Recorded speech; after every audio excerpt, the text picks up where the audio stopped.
to land and release them into the forest. To this day, we have no idea how the deer made it out this far, nor why they were inclined to make this trip in the first place.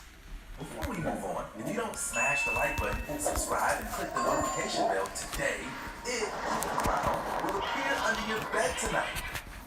Number 14, Mysterious Yeti in Russia. He's done it again. The elusive Yeti, otherwise known as the Abominable Snowman, has been hiding away in Russia all this time. No wonder it's been so long since its last sighting. In those frigid winters, barely anyone dare wander the Russian wilderness on a winter's night. It's the perfect cover for this guy. On a real note, take a look at this video. It's some really freaky stuff, if nothing else. Indeed, it does look to be like, I don't know, some kind of humanoid. I'm sure the video will be discredited for that reason, and I don't blame them.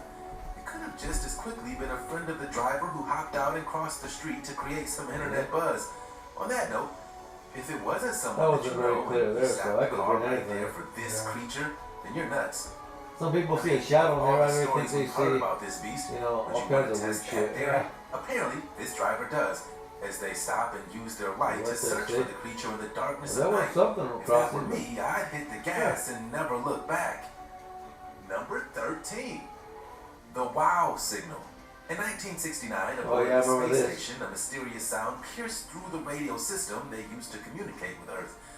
The sound, eventually dubbed the WOW signal, was a high-pitched, steady tone that astronauts claimed sounded like someone was screaming, "Wow!"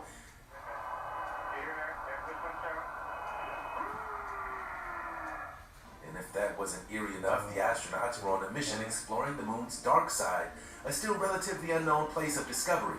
You can imagine the fear that might creep in when this was your mission, and if you're the one to receive this signal.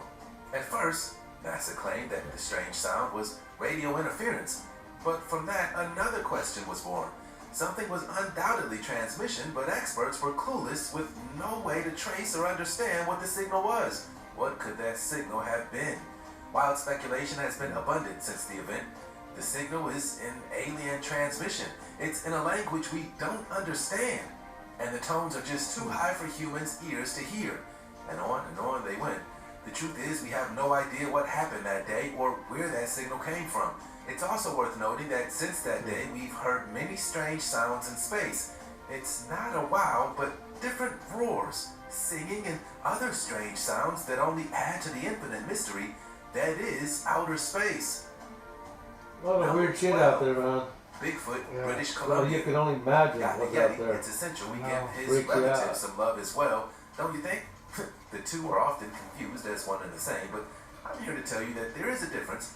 Bigfoot is in the remote forest, a national park version of the legend, and the Yeti is in the fjord. All in all, though, they exhibit many of the same similarities, including the ability to blur camera footage and elude satellite imagery for hundreds, if not thousands of years.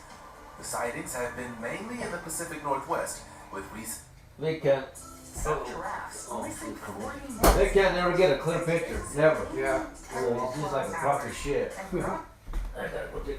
Sure giving me the creeps. Get this, they're starting to suspect that Bigfoot is indeed real, but how we have monsterized them, I don't know.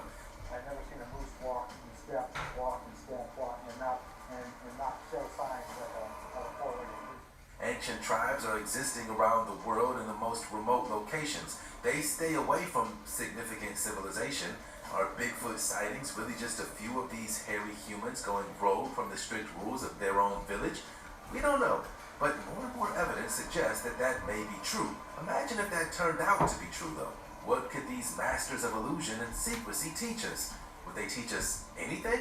Needless to say, my interest has been piqued. There's supposedly so much evidence piling up in the existence of this creature that in British Columbia, activists are fighting to get Sasquatch added to the official list of endangered creatures. Now,